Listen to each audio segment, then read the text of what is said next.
Now let's begin with the ninth chapter, that is disaster management. Now first question that comes to our mind is, what is disaster?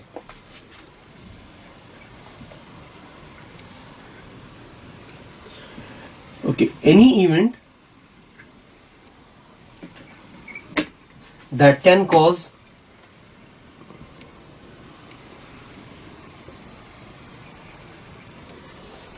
harm to life or to material aspects can be called a disaster. कोई भी ऐसा event जिसकी वजह से life के ऊपर impact पड़ सकता है, जान माल की हानि हो सकती है, या फिर material aspects means property, material चीजें जो भी होती है, प्रॉपर्टी या फिर मनी रिलेटेड कोई भी चीज, उनकी जो हानि हो सकती है, उसे हम एक डिजास्टर कह सकते हैं. Okay, now disaster can be of two types. Okay, it can be a man made disaster और it can be a natural disaster. Okay, there are two types of disaster, man made disaster and natural disasters.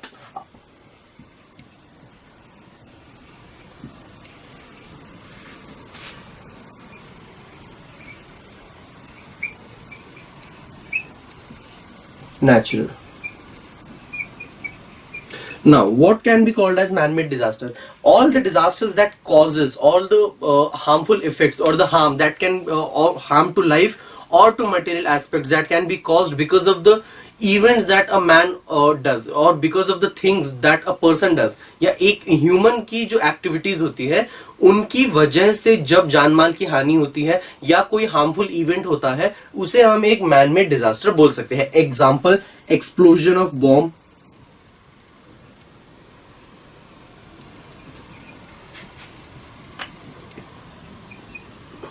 Okay, it can be a man made disaster. Okay, किसी चीज का burst होना. Okay,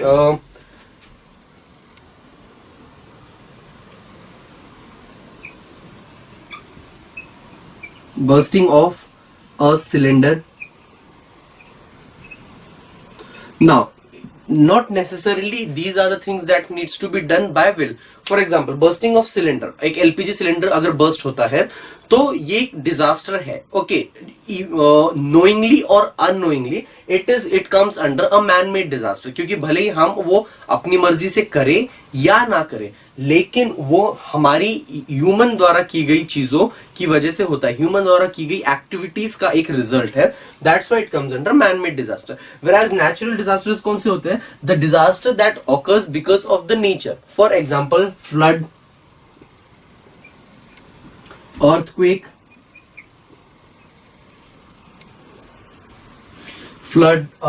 और nature से related कुछ भी, landslides, tsunami, etcetera. Nature से related कोई भी disaster, all the disaster that human cannot control, okay, उसे हम एक नेचुरल डिजास्टर बोल सकते हैं. ओके, तो ये होते हैं disaster. Now what is disaster management? Okay, कोई भी डिजास्टर जब होता है उस वक्त हम क्या कर सकते हैं या उससे पहले हम क्या कर सकते हैं to make sure that whenever the disaster takes place, तो ये सारी चीजें हैं जो हम कर सकते हैं, उसे हम कहते हैं डिजास्टर को मैनेज करना या डिजास्टर मैनेजमेंट. तो preparing ourselves for the disasters that might take place in future, or the actions that you take during the disaster, the first aid that you can say is known as disaster management. Okay. So being prepared, या तो पहले से prepare रहना, या तो फिर disaster के दौरान आप कौन कौन सी चीजें कर रहे हो उस डिजास्टर के इम्पैक्ट को मिनिमाइज करने के लिए, उसे हम कहते हैं basically disaster management. Okay, now first thing अब हम पढ़ेंगे, what is earthquake. What is earthquake? Sudden vibration on earth and shaking of earth surface on ground is surface और ground is known as earthquake. क्या होता है earthquake?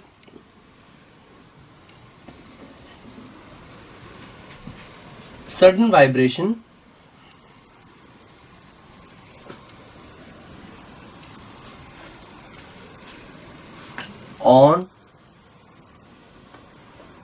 of ground and shaking of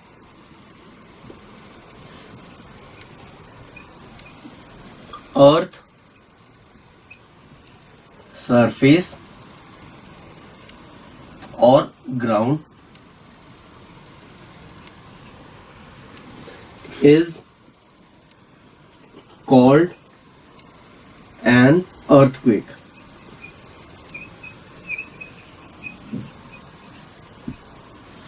okay तो मतलब कि earthquake में basically क्या होता है, the earth starts vibrating, the ground starts vibrating and because of विच जो सरफेस होती है अर्थ की वो शेक होना शुरू होती है और वो फटना शुरू हो जाती है. Okay now these cause seismic waves leading to the movement of earth surface like tremors, shaking और it goes up and down. मतलब कि अब इस चीज की वजह से क्या होता है, कुछ वेव्स होती है वो निकलनी शुरू हो जाती है. अर्थक्वेक बेसिकली एक जोन के अराउंड होता है जिसे अर्थक्वेक जोन कहते हैं और वहां से कुछ वेव्स निकलनी शुरू होती है.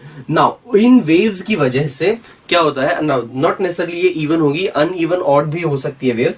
अब इन वेव्स की वजह से क्या होता है कि जो अर्थ की सरफेस है ये टूटना शुरू हो जाती है, या तो क्रैक होना शुरू हो जाती है या ऊपर नीचे होना शुरू हो जाती है, which could be very harmful for for life as well as for material things. ठीक है, तो उस चीज को हम कहते हैं earthquake. The shock and waves formed in the interior of earth spread the surface in all directions. अब ये जो शॉक या वाइब्रेशंस फॉर्म होते हैं अर्थ के इंटीरियर के ऊपर, अब अगर मैं कहूं कि ये इंटीरियर है तो ये जो वाइब्रेशंस है अर्थ के इंटीरियर किसी पार्ट के ऊपर होना शुरू होते हैं और ये क्या करती है, ये पूरी सरफेस को शेक करना शुरू कर देती है.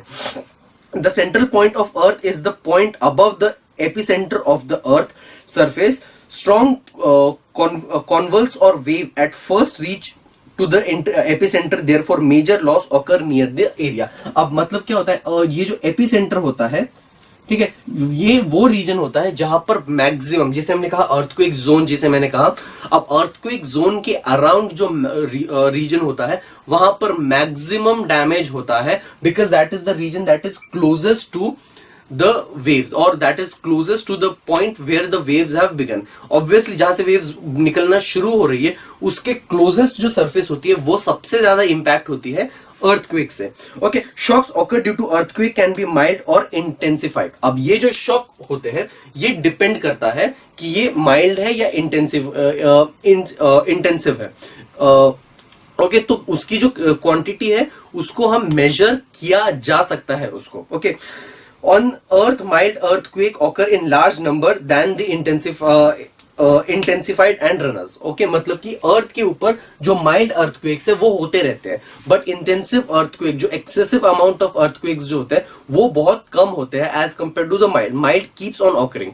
वन ऑफ द रीजन्स जो कई बार या फिर सबसे ज्यादा इंपैक्टेड है अर्थक्वेक से या सुनामी से, that is known as that is Japan. Okay अब now what is difference between earthquake and tsunami. Earthquake usually land के ऊपर होता है, बट अगर अर्थक्वेक सी की सरफेस के अंदर हो, समुद्र के अंदर जब एक अर्थक्वेक होता है तो उसकी वजह से बहुत बड़ी बड़ी वेव्स फॉर्म होती है, that is known as tsunami. Okay tsunami होता है अर्थक्वेक की वजह से ही.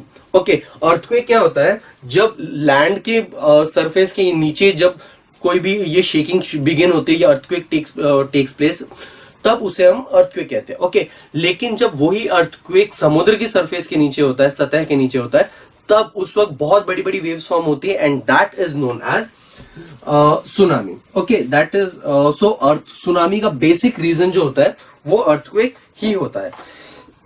Everyday earthquake are noticed at some or the other place in the on the earth according to the observation national earthquake information center. Every year nearly 12,400 to 14,000 earthquake occur on earth. From this it is noticed that earth is continuously vibrating. Okay मतलब कि according to national earthquake information हर साल 21,400 से जो 14,000 earthquakes है वो it takes place every year. इसका मतलब almost हर रोज ऑन एन एवरेज 2 या 3 जगहों पे earthquake होते हैं.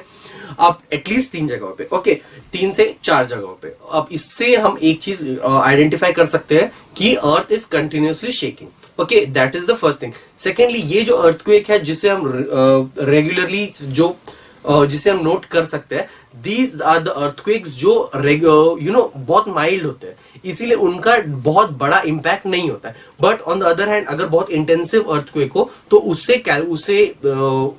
उससे बाहर निकलने के लिए या उस अर्थक्वेक से जो हानि हुई है उसको रिकवर करने के लिए it takes lots of time, and those are usually the earthquakes because about which we usually get to hear. Okay, now the machine instrument which records the earthquake is known as seismograph or seismometer, and accentuated intensity is measured in Richter scale. अब seismograph या फिर seismometer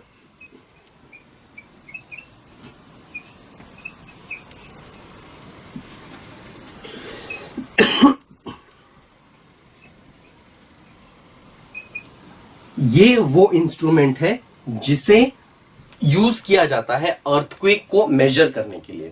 और earthquake जो for example को जो है हम Richter scale के अंदर मेजर करते हैं। फॉर एग्जाम्पल जैसे लेंथ को हम लोग मीटर में मेजर करते हैं या सेंटीमीटर में मेजर करते हैं, किलोमीटर में भी हम लेंथ को मेजर करते हैं, वेट को हम केजी में मेजर करते हैं, सेम वे फ्लूइड का जो वेट है उसको हम लोग लीटर्स में मेजर करते हैं। उसी तरीके से जो अर्थक्वेक है उसको हम लोग रिक्टर स्केल के अंदर मेजर करते हैं। किस चीज में? Richter scale.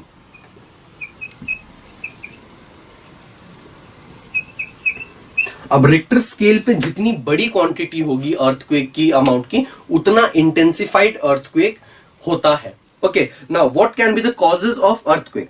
अर्थक्वेक के कई कॉजेज हो सकते हैं। Volcanic eruptions can be one of the causes of earthquake, and then stress of big dams on earth. ठीक है, causes of earthquake.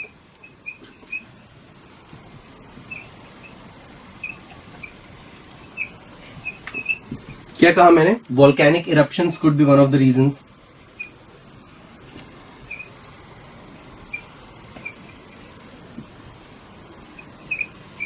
Stress of big dams,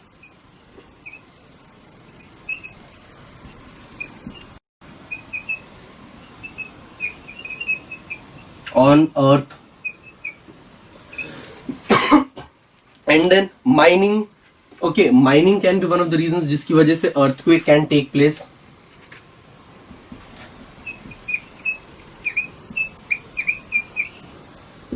And then underground atomic tests. बहुत सारे scientific atomic tests होते हैं जो जमीन के अंदर उन्हें कंडक्ट किया जाता है because they are radioactive. उन टेस्ट्स की वजह से भी अर्थक्वेक हो सकता है। Atomic tests that in underground.